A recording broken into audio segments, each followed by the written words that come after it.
무표정은 범죄입니다. 표현하지 않는 것은 중죄예요. 이 시간에는 우리가 옆에 사람도 오랜만에 봤는데 이빨을 한 16개 정도 보이면서 함께 이렇게 예배드려서 행복합니다. 인사하겠습니다. 함께 예배드려서 행복합니다.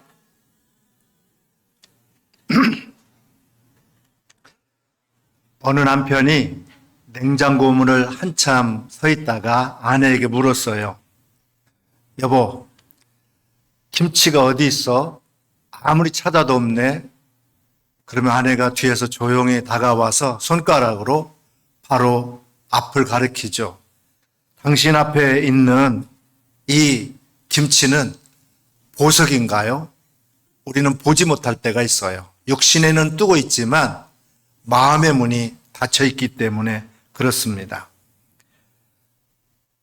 우리가 보고 싶다는 간절한 소망을 품고 예수님을 끝까지 따라갔던 두 맹인의 이야기를 오늘 아침에는 들여다보려고 합니다. 이들이 어떻게 어둠을 뚫고 또 빛을 만났는지 우리도 함께 그 길을 같이 걸어가 보려고 합니다. 오늘 본문은 예수님께서 회당장 야이로의 죽은 딸을 살리시고 나오는 길에 일어난 사건이에요. 27절에 예수께서 거기서 떠나가실새 두 맹인이 따라오며 소리질러 이르되 다윗의 자손이여 우리를 불쌍히 여기소서 하더니 그랬어요. 왜 이 두 소경이 급히 예수님을 따르면 소리를 질렀습니까? 그들의 인생의 문제가 예수님께 달려 있었기 때문이에요. 많은 병자를 고치신 예수님에 대한 소문을 듣고 예수님을 만나기를 고대하고 있었는데 예수님을 발견한 순간 예수님께서는 막 그 지역을 떠나고 있었어요. 지금 예수님을 만나지 못한다면, 지금 예수님께 그들의 문제를 해결받지 못한다면 언제 다시 예수님을 만날 수 있을지 알 수 없었어요. 언제 어디서부터 예수님을 따라왔는지는 모르지만 따라오며라고 오늘 본문에 나와 있는 이 의미는 함께 같이 길을 걷는다라는 의미가 있어요. 이 말은 두 맹인이 예수님이 야이로의 집에 딸을 고쳐주고 떠날 때 따라온 것이 아니라 그보다도 훨씬 이전부터 예수님을 따라왔다고 하는 그런 의미예요. 그래서 왜 예수님을 따라왔을까? 당연히 보기 위해서죠. 맹인이 누구를 따라간다는 것은 결코 쉬운 일이 아니에요. 그럼에도 불구하고 이 두 맹인은 간절히 보기를 소망했습니다. 게다가 예수님께서 집에 들어가셨어요. 누구의 집인지는 알 수 없지만 아무튼 누구의 집이든 간에 예수님은 두 맹인의 소리에 아랑곳하지 않고 집으로 들어가셨습니다. 먼 곳에서부터 예수님을 따라왔고 예수님을 부르면서 다윗의 자손이여 우리를 불쌍히 여기소서 그렇게 소리쳤는데, 그러나 예수님이 그 외치는 소리에 즉시 반응하고 응답을 주셨으면 좋은데 오히려 아무런 대답도 없이 무심하게 그냥 집 안으로 들어가고 말았던 것입니다. 우리가 이런 상황이라면 참 멋쩍을 거예요. 따라서 들어가야 할지 아니면 오실 때까지 기다려야 될지 아니면 포기해야 될지 어정쩡한 상황인데 어떻게 이 두 맹인이 했습니까? 오늘 보면 28절 우리 같이 한번 보도록 하겠습니다. 예수께서 집에 들어가심에 맹인들이 그에게 나오거늘, 그에게 나온다는 말은 거기까지만 보겠습니다. 그에게 나온다는 말은 따라 들어갔다 그런 뜻이에요. 두 맹인이 예수님께서 집으로 다시 들어갈 때 지체 없이 따라서 집으로 들어갔어요. 왜요? 마음의 소원이 간절했기 때문에 그렇습니다. 맹인들이 예수님을 향해서 다윗의 자손이라고 부른 것은 매우 중요해요. 왜냐하면 이것은 구약 선지자 이사야 예언에 메시아가 오면 맹인의 눈이 밝아질 것이라고 약속을 근거로 해서 진정한 메시아로 고백한 것이기 때문에 그렇습니다. 이사야서 35장 5절 6절에 보면 그때 맹인의 눈이 밝을 것이며 못 듣는 사람의 귀가 열릴 것이며 그때에 저는 자는 사슴같이 뛸 것이며 말 못하는 자의 혀는 노래하리니 이는 광야에서 물이 솟겠고 사막에서 시내가 흐를 것임이라 그랬어요.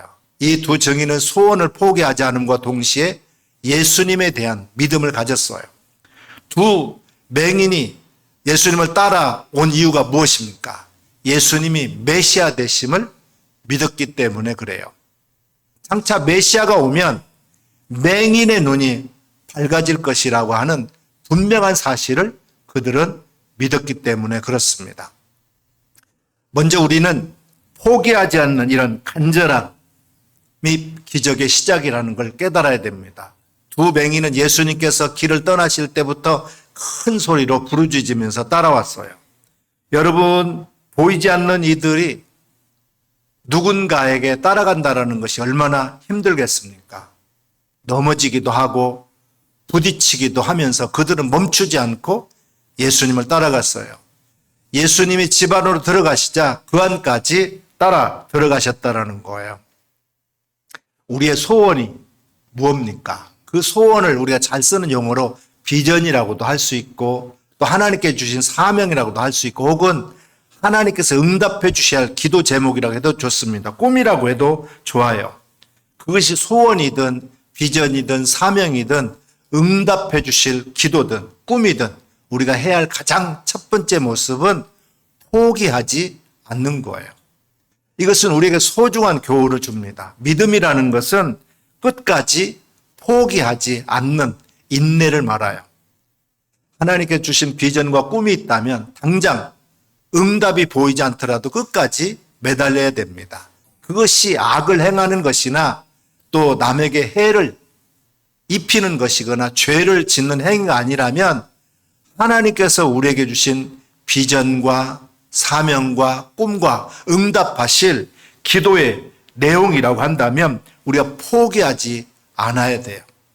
비록 현실의 상황은 그런 소원을 이루어질 만한 상황과 현실이 아니라 할지라도 아니 전혀 소원과는 반대 방향으로 보여진다 할지라도 포기하지 아니하면 분명한 것은 하나님께서 반드시 응답해 주신다는 사실입니다. 두 맹인은 보고자 하는 마음의 소원을 품고 먼 곳에서부터 예수님을 따라왔어요. 맹인이 누구를 따른다는 것은 우리가 알지 못하는 여러 가지 난관이 있어요. 그러나 그들은 간절한 소원을 가졌을 뿐만 아니라 끝까지 포기하지 않는 믿음을 가지고 있었어요. 요셉도 그랬습니다. 하나님께서 꿈을 주셨어요. 형들의 볕단이 자기 볕단에게 절을 하고 해와 달과 11별에 자기에게 절하는 꿈을 주셨습니다. 그러나 그에게 펼치신 현실은 형제들에게 미움을 사고 또 보디발에게 노예로 팔려가기도 하고 또 누명을 쓰고 고에 갇히는 일을 경험합니다. 하나님이 주신 꿈과는 전혀 반대의 현실이었어요. 그러나 요셉은 하나님이 주신 꿈을 결코 잊어버리거나 또 버리거나 포기하지 않았습니다. 결국 때가 되어서 하나님은 그를 애굽의 총리로 세우셨고 형제들이 자기 자신에게 나와서 절을 하고 이스라엘 민족으로 세워지는 기틀을 마련했습니다. 중요한 것은 꿈을 잃지 않았다라는 거예요. 소원을 잃지 않았다는 것입니다. 비전을 잃지 않았다라는 거예요. 우리도 때때로 세상이 흔들리고 상황이 막막할지라도 우리를 고치시는 하나님을 향한 신뢰를 끝까지 지켜내야 돼요. 오늘 본문의 두 맹인은 눈으로 보기를 위해서 아마 별 수단 병법을 다 썼을 겁니다. 그러나 별 효과를 보지 못하고 눈은 여전히 보이지 않았어요. 이때 예수님의 소문을 들었습니다. 예수님이 안진뱅이를 일으키시고 중풍병자를 고치시고 또 조금 전에는 죽은 소녀까지도 살리시기까지 하셨다. 이런 소문을 들은 두 맹인은 야, 우리도 한번 예수님 만나러 가볼까? 혹시 우리 눈을 고칠 수 있을지 모르잖아. 못 고치면 할 수 없고 그까짓 거 믿자야 본전인데 가서 한번 사정해보자. 뭐 이런 식으로 예수님께 나올 가능성은 얼마든지 있어요. 오늘 본문의 이 두 맹인은 눈으로 보기를 위해서 아마 별 수단, 별 방법을 다 써봤을 거예요. 그러나 별 효과를 보지 못했습니다. 눈은 여전히 보이지 않았어요. 우리는 내 눈앞에 다른 병자가 낫는 것을 분명히 목격하면서도 자기 자신에 관해서는 확실한 믿음이 서지 않는 때가 보통입니다. 그래서 예수님이 그 사람의 병 고쳤지만 내 병은 고칠 수 없을 거야. 내 병은 의사도 못 고친다고 손들었는데 혹시 재수가 좋으면 고칠 수도 있을지 모르지. 이런 생각을 품을 수도 있습니다. 물론 예수 믿는다고 다 낫는가? 그러면 죽을 사람이 하나도 없게 하면서 예수님에게 나오지 못하는 사람보다는 훨씬 낫죠. 그러나 우리 주님은 우리가 나올 때 단지 50%만 반신반의하면서 나오는 것보다는 100% 확신을 가지고 나오기를 원하고 있어요. 여러분, 우리는 매주일 우리 주일날 예배 드리면서 나는 전능하신 하나님 아버지를 믿습니다. 이렇게 고백합니다. 그렇지만 그것이 주문을 외우듯 형식적으로 소리만 내고 있는 것은 아닌지 모르겠어요. 다시 말해 전능하신 하나님은 옛날 성경 속에 나타나신 그런 분이고 지금은 나와는 아무 상관없는 분이라고 생각할 수 있어요. 하나님을 우리가 믿는다고 이렇게 그냥 말로만 하지 매사에 불신과 부정의 소리를 바라는 모순적인 신앙으로 하나님의 마음을 아프게 할 때가 종종 많이 있습니다.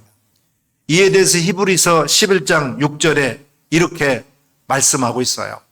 믿음 없이는 기쁘시게 못하나니 하나님께 나아가는 자는 반드시 그가 계신 것과 또한 그가 자기를 찾는 자들에게 상 주시는 이심을 믿어야 할지니라 그랬어요. 믿음은 우리의 운명을 바꾸는 강력한 원동력이에요. 예수님께서는 예수님을 다급히 찾는 맹인들에게 한 가지 질문했어요. 28절에 보면 예수께서 집에 들어가심에 맹인들이 그에게 나오거늘 예수께서 이르시되 내가 능히 이 일을 할 줄을 믿느냐 대답하되 주여 그러하여다 하니 그랬어요.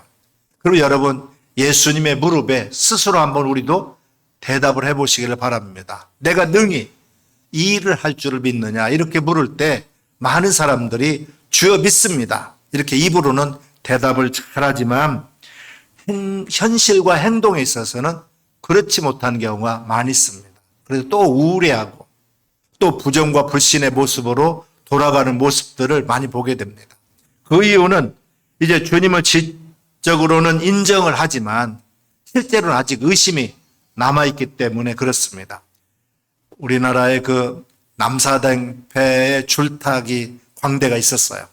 오늘 많은 그런 군중들 앞에서 어린아이를 안고 아슬아슬하게 줄일을 걸어갔습니다. 그렇게 하길 여러 번 한 뒤에 그는 관중석에 있는 한 소년에게 와가지고 너는 내가 너를 안고 저 줄일을 걸어서 갈 수 있다고 믿느냐 이렇게 물었어요. 그러자 그 소년은 주저없이 예 믿습니다 하고 씩씩하게 대답을 했습니다. 그래서 그 광대는 그러면 나랑 한번 저 줄이 한번 올라가 볼까? 그렇게 얘기한 거야. 그 소년을 안으려고 하자 소년은 싫어하고 거절하고 말았습니다. 이 소년은 분명히 조금 전에 광대에 다른 소년을 안고 줄리를 걸어가는 모습을 보았기 때문에 광대의 재능을 믿기는 했지만은 자기 자신을 그에게 다 맡기기는 두려웠던 거죠. 여러분 이것이 바로 우리 신앙이 아닌지 한번 생각해 보시기 바랍니다. 신앙이라고 하는 것은 단지 지적인 인식이 아니에요. 신앙은 전폭적으로 자신을 주께 내어 맡기는 그런 행위가 따라야 됩니다. 예수님께서 내가 이 일을 행할 것을 믿느냐 이렇게 물으실 때 두 맹인처럼 주여 그러하여다 내가 믿습니다라고 100% 확신하는 대답을 할 때 주님께서 너희 믿음대로 되라고 선언하셨던 거예요.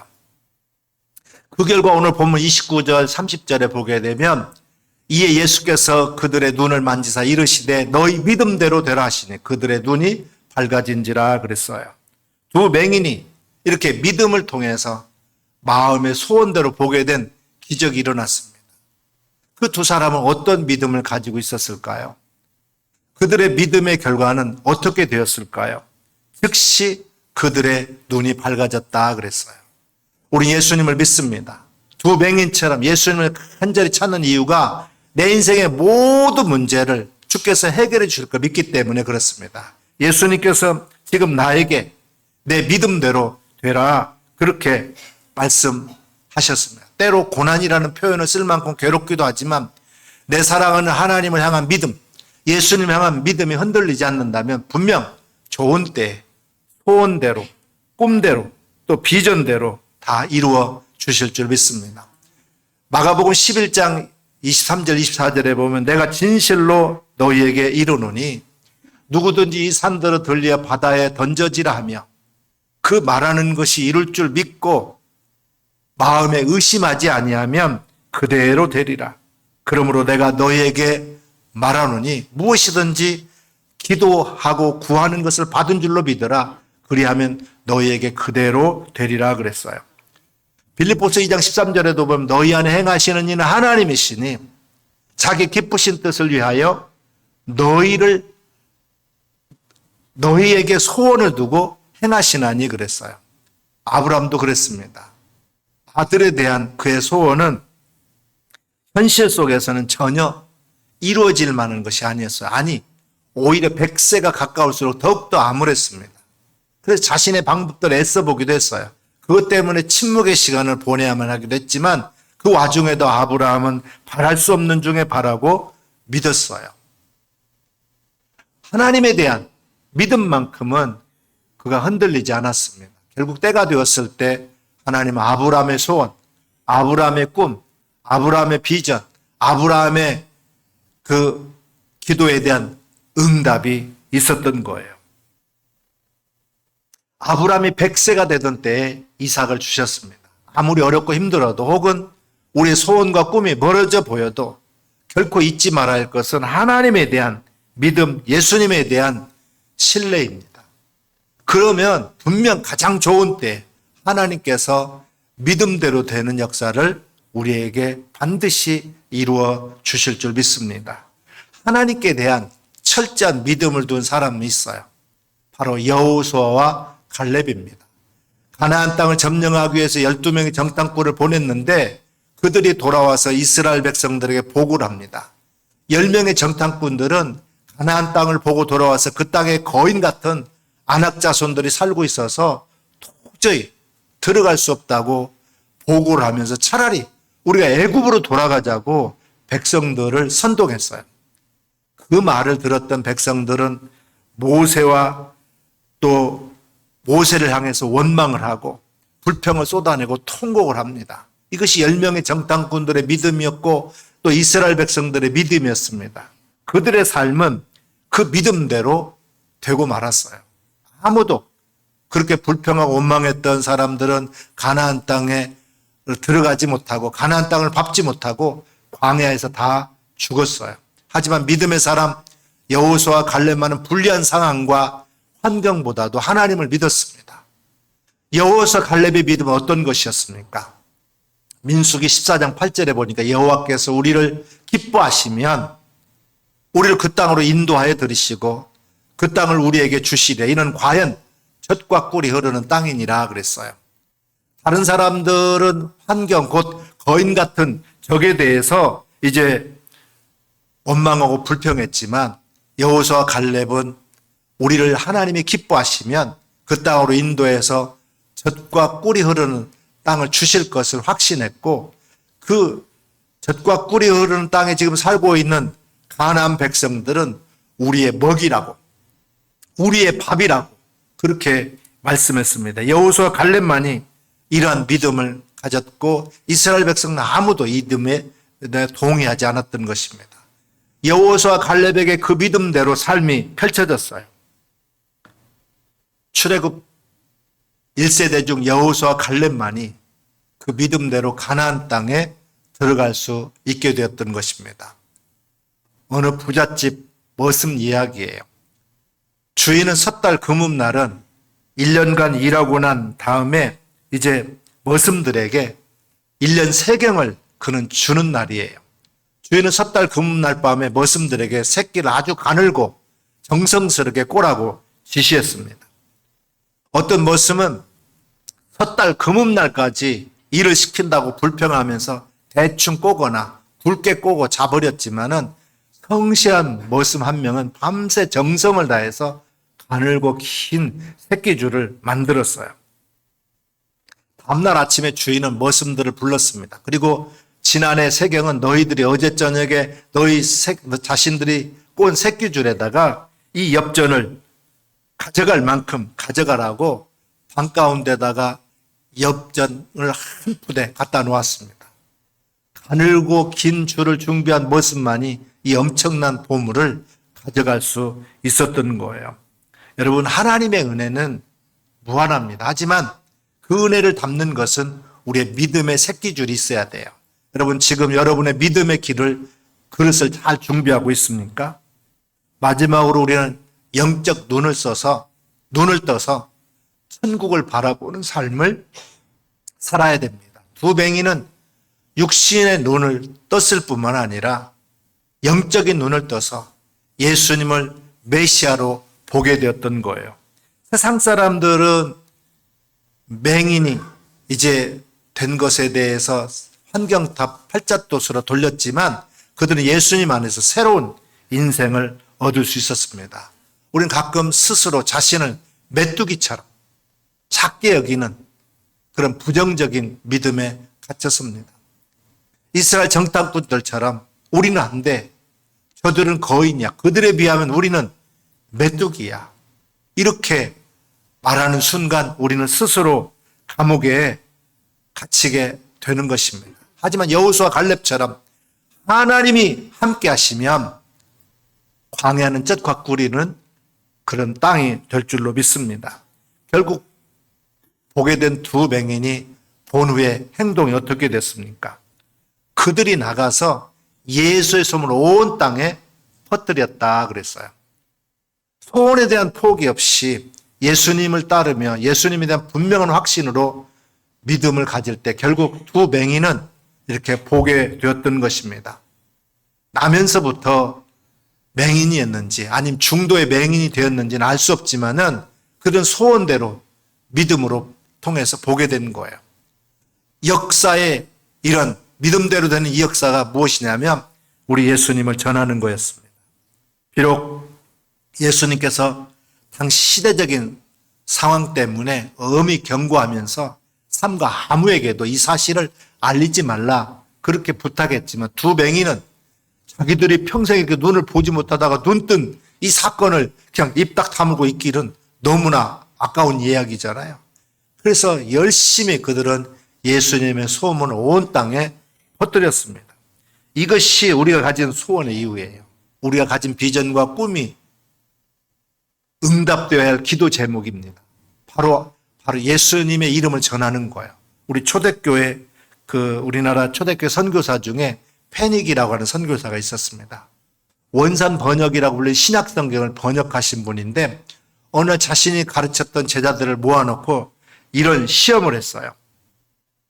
이제 여러분은 무우를 한 개씩 가지고 와서 밖에다가 거꾸로 심어라 그랬어요. 제자들은 외국 스승이 뭔가 잘못하고 있든지 말을 잘못했을 것이라고 생각하고 바르게 무를 심고 왔습니다. 그러나 전축이라고 하는 사람은 그 말대로 무를 거꾸로 심고 왔어요. 잎사귀를 땅에다 묻고 뿌리를 공중으로 이렇게 심은 거죠. 페닉 선교사는 그걸 보고 일생 동안 그 사람을 동역자로 삼고 함께 일하고 함께 신약 성경을 번역했다는 거예요. 내 의견대로, 내 생각대로, 내 기분대로 사는 것이 믿음이 아니라 하나님의 의견대로, 하나님의 생각대로, 하나님께서 기뻐하시는 대로 사는 것이 믿음이라는 사실을 여러분 기억하시기를 바랍니다. 갈라디아서 2장 20절에 내가 그리스도와 함께 십자가에 못 박혔나니 그런즉 이제는 내가 사는 것이 아니요 오직 내 안에 그리스도께서 사신 것이라. 이제 내가 육체 가운데 사는 것은 나를 사랑하사 나를 위하여 작은 몸을 버리신 하나님의 아들을 믿는 믿음 안에서 사는 것이라 그랬어요. 오늘 본문은 맹인에 대한 이야기입니다. 두 맹인은 자신들이 보아야 할 소원을 포기하지 않고 예수님을 끝까지 따랐어요. 그리고 예수님에 대한 분명한 믿음을 통해서 보게 되는 그런 역사가 일어났습니다. 그리고 자신의 소원대로 볼 수 있는 은혜를 베풀어 주신 예수님을 온 땅에 전하는 그런 모습을 보여주었어요. 여러분의 소원은 뭡니까? 그걸 다른 말로 말하면 비전이라고 해도 좋고 꿈이라고 해도 좋고 기도의 제목이라고 해도 좋습니다. 어쨌든 포기하지 마시기 바랍니다. 계속 소원을 품고 비전을 갖고 꿈을 꾸는 사람들이 되시길 바랍니다. 그리고 그 소원을 이루어 주실 하나님에 대한 믿음을 또한 잃지 마시길 바랍니다. 비록 현실이 꿈과 소원과 비전이 보이지 않는다 할지라도 하나님을 향한 믿음만은 잃지 마시기를 바랍니다. 가장 좋은 때, 가장 아름다운 때 하나님께서 우리의 소원대로, 꿈대로, 비전대로, 기도대로 이루어 주실 것입니다. 그 일을 통해서 예수님을 우리가 온 땅에 전할 수 있기 때문에 그렇습니다. 사랑하는 여러분, 믿음대로 되는 역사를 경험하시고 이 예수님을 이웃에게 전하는 귀한 일을 많이 하시고 또 이런 기적들이 여러분 삶 가운데 많이 일어나기를 바랍니다. 오늘 우리 주님 우리에게 똑같이 물으십니다. 내가 능히 이 일을 할 줄을 믿느냐? 이제 우리는 주님 그러하이다라고 대답하면서 우리의 불신앙을 떨쳐내버려야 됩니다. 우리의 운명은 정해진 것이 아니라 하나님을 향한 믿음과 선한 행실로 개선해 나가는 거예요. 오늘부터 비판적인 그런 생각에 감옥을 부수고 긍정적인 믿음의 파동으로 세상을 밝히기로 다짐하는 사람들이 될 수 있기를 바랍니다. 우리 믿음대로 기적은 오늘 또 일어납니다. 그 빛은 우리를 넘어서 이웃에게 전해지는 삶이 되시기를 주님의 이름으로 축원합니다.